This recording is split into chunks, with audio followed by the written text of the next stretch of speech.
Página 51. La vida contra la muerte, Norman Oliver Brown, 1959. El significado psicoanalítico de la historia. Primera parte. El problema. Capítulo 2. La neurosis y la historia. Según la red Internet. La neurosis es un trastorno psicológico que se caracteriza por un patrón de conducta repetitivo y una serie de síntomas, como angustia, ansiedad, depresión, irritabilidad, ira, culpa, envidia, tristeza, apatía, falta de motivación, entre otros. La neurosis puede ser crónica o recurrente, y su gravedad puede variar desde leve hasta incapacitante. Las personas neuróticas suelen tener dificultades para controlar sus emociones y pueden ser más vulnerables a los cambios. Algunos factores que pueden contribuir al desarrollo de la neurosis son: familia desestructurada, carencias afectivas, sobreprotección o infracuidado, factores hereditarios, acontecimientos vitales angustiantes en la niñez, condiciones sociales y culturales. El tratamiento psicológico puede ayudar a recuperar el equilibrio emocional y reducir los síntomas de la neurosis. En el DSM-4-TR, el término de neurosis fue sustituido por trastorno, mientras que en la CIE-10 se le considera sinónimo de trastorno de ansiedad. El autor escribe: la doctrina de que todos los hombres están locos parece entrar en conflicto con una perspectiva histórica sobre la naturaleza y el destino del hombre. Parece tragarse toda la variedad cultural, todo el cambio histórico, en una oscuridad en la que todos los gatos son grises. Pero esta objeción pasa por alto la riqueza y complejidad de la teoría freudiana de la neurosis. En primer lugar, hay varios tipos distintos de neurosis, cada uno con un conjunto diferente de síntomas, una estructura diferente en las relaciones entre lo reprimido, el ego y la realidad. Por lo tanto, estamos en condiciones de volver a las variedades y complejidades de las culturas individuales si consideramos, como lo hace Freud en el libro El malestar en la cultura, la hipótesis de que las variedades de cultura pueden correlacionarse con las variedades de neurosis. Si la evolución de la civilización tiene una similitud de tal alcance con el desarrollo de un individuo, y si se emplean los mismos métodos en ambos, no estaría justificado el diagnóstico de que muchos sistemas de civilización o épocas de ella, posiblemente incluso la humanidad entera, se han vuelto neuróticos bajo la presión de las tendencias civilizadoras. A la disección analítica de estas neurosis podrían seguirse recomendaciones terapéuticas que podrían reivindicar un gran interés práctico. Y además, es un teorema freudiano que cada neurosis individual no es estática sino dinámica. Es un proceso histórico con su propia lógica interna. Debido a la naturaleza básicamente insatisfactoria del compromiso neurótico, la tensión entre los factores reprimidos y represores persiste y produce una serie constante de nuevas formaciones de síntomas. Y la serie de formaciones de síntomas no es una serie informe de meros cambios. El psicoanálisis es una disciplina que muestra un patrón regresivo, que Freud llama el lento retorno de lo reprimido. Es una ley de las enfermedades neuróticas, dice, que estos actos obsesivos se acercan cada vez más al impulso original y al acto prohibido original en sí. La doctrina de la neurosis universal de la humanidad, si la tomamos en serio, nos obliga, por lo tanto, a considerar la hipótesis de que el patrón de la historia muestra una dialéctica no reconocida hasta ahora por los historiadores, la dialéctica de la neurosis. Una reinterpretación de la historia humana no es un apéndice del psicoanálisis, sino una parte integral de él. El hecho empírico que obligó a Freud a comprender toda la historia humana en el área del psicoanálisis es la aparición en los sueños y en los síntomas neuróticos de temas sustancialmente idénticos a los principales temas tanto ritualísticos como míticos de la historia religiosa de la humanidad. El vínculo entre la teoría de la neurosis y la teoría de la historia es la teoría de la religión, como se deja perfectamente claro en Tótem y Tabú y Moisés y el monoteísmo. Y el vínculo afecta a ambos extremos vinculados.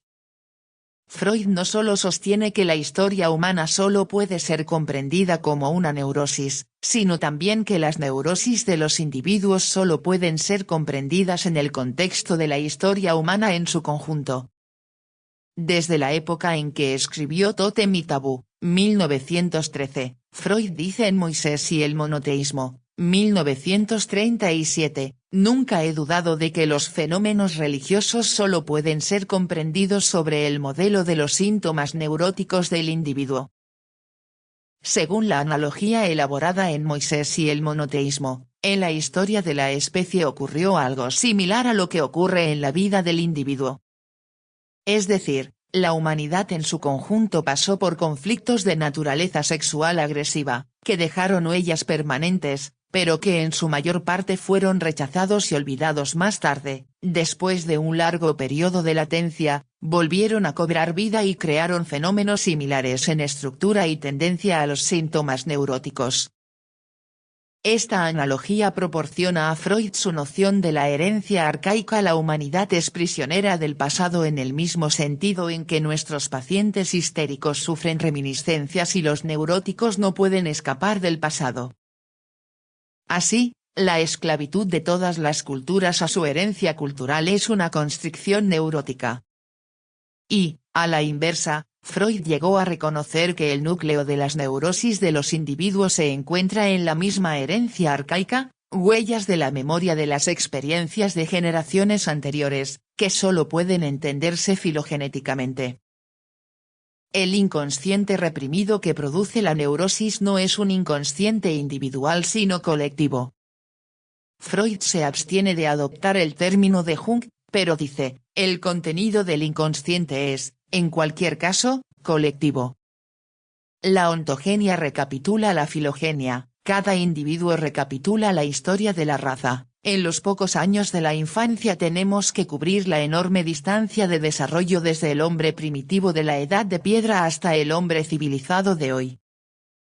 De esto se sigue que la teoría de la neurosis debe abarcar una teoría de la historia y, a la inversa, una teoría de la historia debe abarcar una teoría de la neurosis. El psicoanálisis debe considerar la religión a la vez como neurosis y como ese intento de tomar conciencia y curar, dentro de la neurosis misma, en el que Freud llegó al final de su vida a depositar sus esperanzas terapéuticas. El psicoanálisis se interpreta vulgarmente como que rechaza la religión como un sistema erróneo de pensamiento ilusorio. En El porvenir de una ilusión, Freud habla de la religión como una gratificación sustitutiva, el análogo freudiano de la fórmula marxista, opio del pueblo. Pero según toda la doctrina de la represión, gratificaciones sustitutivas, un término que se aplica no solo a la poesía y la religión, sino también a los sueños y a los síntomas neuróticos contienen la verdad, son expresiones, distorsionadas por la represión, de los deseos inmortales del corazón humano. La perspectiva psicoanalítica adecuada sobre la religión es la adoptada en Moisés y el monoteísmo, donde Freud se propuso encontrar el fragmento de verdad histórica y psicológica en el judaísmo y el cristianismo. Incluso Marx, en el mismo pasaje en el que aparece la famosa fórmula opio del pueblo, habla de la religión como el suspiro de la criatura oprimida, el corazón de un mundo sin corazón. Pero Marx, al carecer del concepto de represión y de inconsciente, es decir, al no estar preparado para reconocer el misterio del corazón humano, no pudo seguir la línea de pensamiento implicada en su propio epigrama. El psicoanálisis está capacitado para estudiar el misterio del corazón humano y debe reconocer a la religión como el corazón del misterio. Pero el psicoanálisis puede ir más allá de la religión solo si se ve a sí mismo como el complemento de lo que la religión intenta hacer, es decir, hacer consciente el inconsciente. Entonces el psicoanálisis sería la ciencia del pecado original. El psicoanálisis solo está en condiciones de definir el error en la religión después de haber reconocido la verdad. No se puede negar que los escritos anteriores de Freud, especialmente Tótem y Tabú, Contienen, además de mucho que se anticipa a Moisés y al monoteísmo, otra línea de pensamiento sobre la relación entre el psicoanálisis y la historia. Esta otra línea de pensamiento desarrolla la noción de que la ontogenia recapitula la filogenia de una manera diferente. La ontogenia es el estudio de los cambios que experimenta un organismo desde su concepción hasta su muerte, incluyendo su desarrollo físico, psicológico y social. El término proviene del griego ontos, que significa ser, y génesis, que significa origen. La filogenia es la relación de parentesco entre especies o taxones en general. Aunque el término también aparece en lingüística histórica para referirse a la clasificación de las lenguas humanas según su origen común, el término se utiliza principalmente en su sentido biológico. El modelo psicoanalítico para comprender la historia no es la neurosis sino el proceso de crecimiento o más bien, la madurez se concibe no como un retorno de la neurosis infantil reprimida sino como la superación de la misma. En efecto, Freud correlaciona sus propias etapas psicosexuales del individuo con las etapas de la historia postuladas por pensadores evolucionistas del siglo XIX del tipo de Comte y Frazer. Así, en Tótem y Tabú dice que la fase animista corresponde al narcisismo, tanto en el tiempo como en la sustancia. La fase religiosa corresponde a la etapa de búsqueda de objeto en la que la dependencia de los padres es primordial mientras que la fase científica corresponde a la madurez, en la que el individuo, que ya ha renunciado al principio del placer y ha aceptado la realidad, busca su objeto en el mundo exterior. Esta línea de pensamiento es un residuo del optimismo y racionalismo del siglo XVIII en Freud. En ella la historia no es un proceso de volverse más enfermo sino un proceso de volverse más sabio. El Freud de los primeros tiempos, si olvidamos al Freud de los últimos tiempos, justifica así la visión bastante ingenua y tradicionalista de la historia que sostienen la mayoría de los psicoanalistas. Pero esta línea de pensamiento no es simplemente inadecuada como historia, es inadecuada como psicoanálisis. Pertenece al primer sistema de psicoanálisis de Freud, a su primera teoría de los instintos y a su primera, y tradicionalista, teoría del ego humano. Es cierto que la implementación del enfoque de la historia esbozado en los escritos posteriores de Freud implica grandes dificultades. El propio Freud, en el pasaje que sugiere una correlación entre culturas y neurosis, puso el dedo en la llaga del problema cuando señaló la necesidad de desarrollar un concepto de cultura normal o saludable con el que medir las culturas neuróticas registradas por la historia. Desde el punto de vista adoptado en este libro, el desarrollo de dicho concepto es el problema central que enfrentan tanto el psicoanálisis como la historia. Y la falta de un concepto de este tipo explica el fracaso tanto de los historiadores como de los psicoanalistas, con excepción de Roheim, a la hora de seguir los esfuerzos pioneros de Freud. Pero si los historiadores no han seguido a Freud, los poetas se han anticipado a él.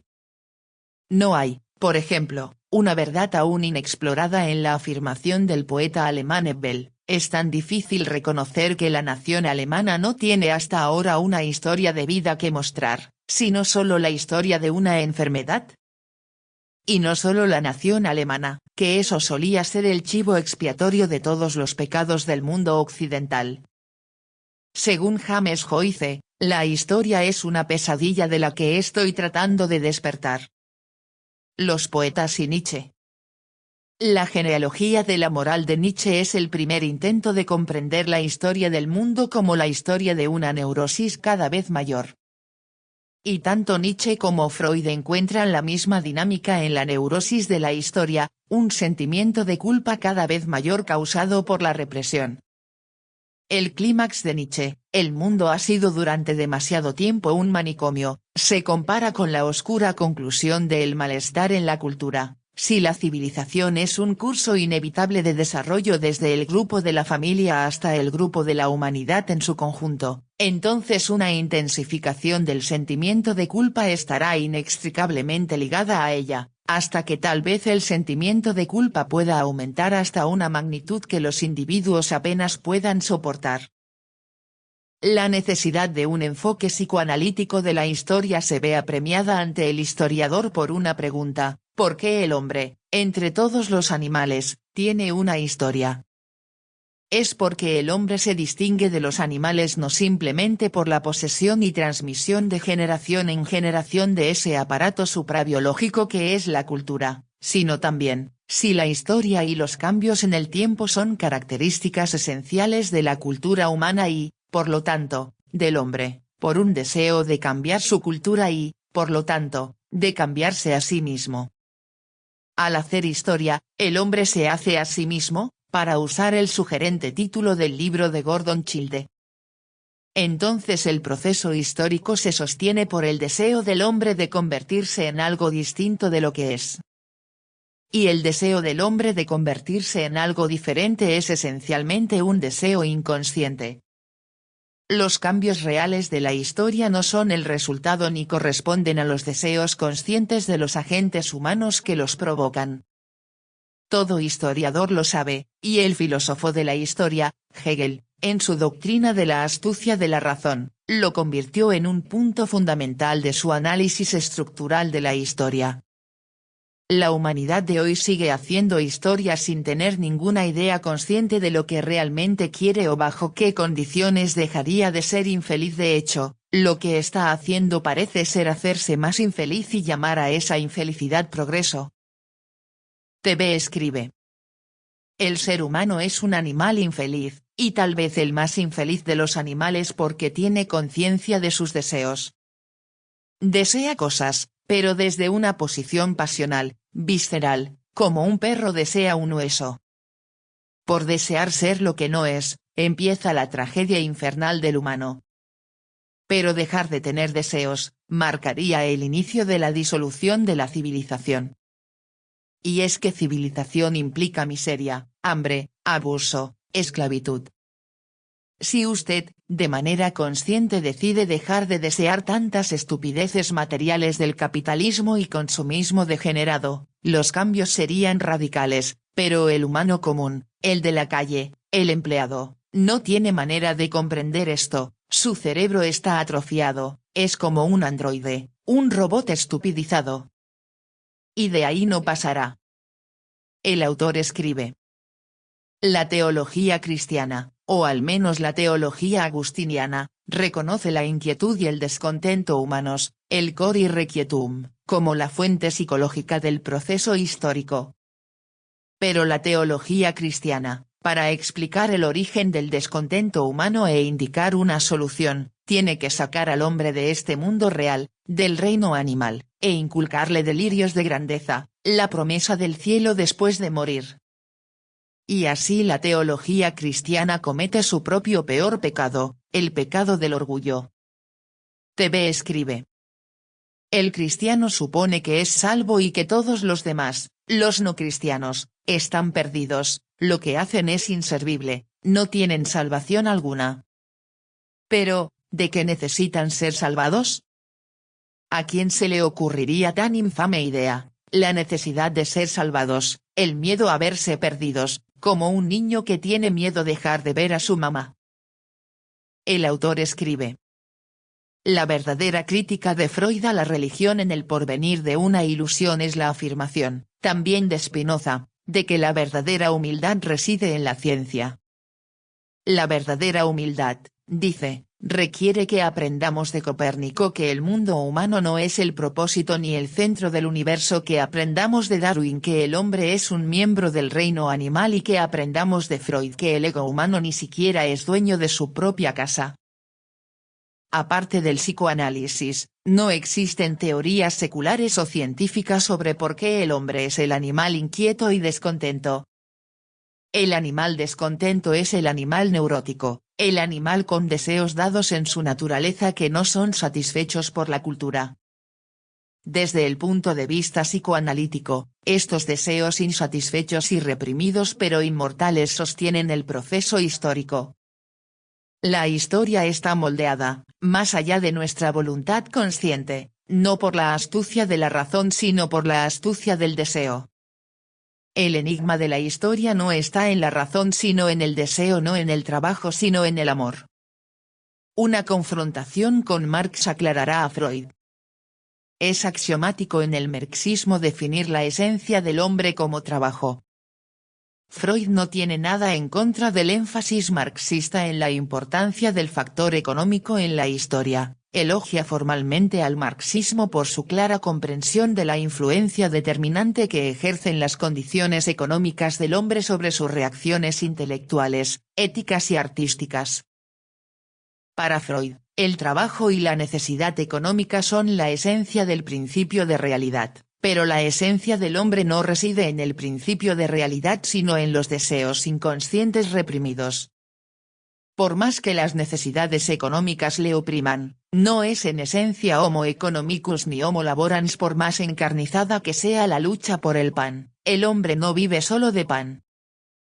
Así, Freud cobra relevancia cuando la historia plantea esta pregunta: ¿qué quiere el hombre más allá del bienestar económico y del dominio sobre la naturaleza?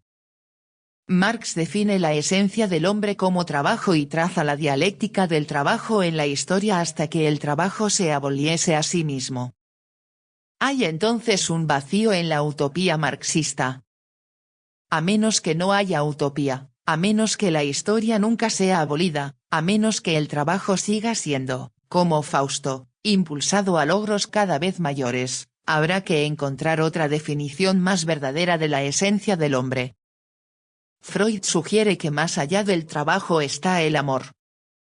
Y si más allá del trabajo al final de la historia está el amor debe haber estado siempre allí desde el principio de la historia, y debe haber sido la fuerza oculta que suministra la energía dedicada al trabajo y a hacer historia.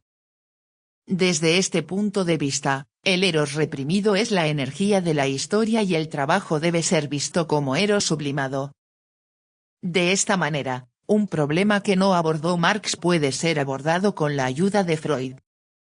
El marxismo es un sistema de sociología. La importancia del factor económico es una cuestión sociológica que deben resolver los sociólogos. El propio Freud, hablando como sociólogo, puede decir que al imponer la represión en el fondo, el motivo de la sociedad es económico.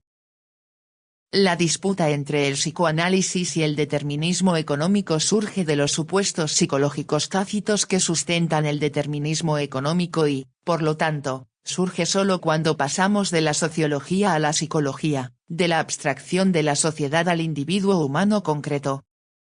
La cuestión no es la importancia de la economía sino su psicología. El propio Marx, aunque siempre complicado, no está libre del supuesto tácito, sostenido generalmente por los deterministas económicos, de que las necesidades y los impulsos humanos concretos que sustentan la actividad económica son solo lo que parecen ser y están plenamente en la conciencia, la autoconservación y el placer, tal como los entienden los utilitaristas, resumen la teoría psicológica implicada por la ingenua invocación de categorías como necesidad económica y necesidades humanas. Pero la prueba de que las necesidades humanas no son lo que parecen yace precisamente en el hecho de la historia humana. La inquietud fáustica del hombre en la historia muestra que los hombres no se satisfacen con la satisfacción de sus deseos conscientes, los hombres son inconscientes de sus deseos reales. Por tanto, una psicología de la historia debe ser psicoanalítica. En la medida en que Marx afrontó esta cuestión, al carecer del concepto de deseos inconscientes reprimidos, solo pudo llegar a una psicología de la historia que condena al hombre a ser eternamente fáustico y excluye toda posibilidad de felicidad. Marx necesita una premisa psicológica para explicar la incesante tendencia al progreso tecnológico que sostiene la dialéctica del trabajo en la historia. Al carecer de la doctrina de la represión o, más bien, al no ser capaz de ver al hombre como un enigma psicológico, Marx, como ha demostrado un crítico comprensivo, recurre a la biología y postula una ley absoluta de la biología humana según la cual la satisfacción de las necesidades humanas siempre genera nuevas necesidades. Si el descontento humano está dado biológicamente, es incurable. En concreto, No solo la abolición de la historia, sino también una economía de la abundancia, como se imagina en la fase utópica de Marx, están fuera de cuestión. De ahí las oscuras nubes de pesimismo en el tercer volumen de El Capital, donde dice: así como el salvaje debe luchar con la naturaleza para satisfacer sus necesidades, para mantener su vida y reproducirla, el hombre civilizado tiene que hacerlo en todas las formas de sociedad y bajo todos los modos de producción. Con su desarrollo, el reino de la necesidad natural se expande, porque sus necesidades aumentan, pero al mismo tiempo aumentan las fuerzas de producción, mediante las cuales esas necesidades son satisfechas. Pero la suposición de Marx de una base biológica para el progreso en la historia en realidad equivale a una confesión de que es incapaz de explicarlo psicológicamente. El psicoanálisis puede proporcionar una teoría del progreso, pero solo si considera la historia como una neurosis. Al definir al hombre como el animal neurótico, el psicoanálisis no solo asume el carácter fáustico del hombre, sino que también explica por qué el hombre es así.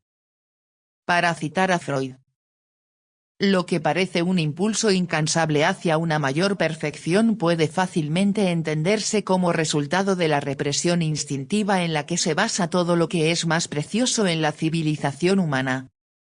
El instinto reprimido nunca deja de esforzarse por lograr una satisfacción completa, que consistiría en la repetición de una experiencia primaria de satisfacción. Ninguna formación sustitutiva o reactiva ni ninguna sublimación bastarán para eliminar la tensión persistente del instinto reprimido. Por la misma razón, el psicoanálisis ofrece un marco teórico para explorar la posibilidad de una salida a la pesadilla del progreso sin fin y del descontento fáustico sin fin, una salida a la neurosis humana, una salida a la historia.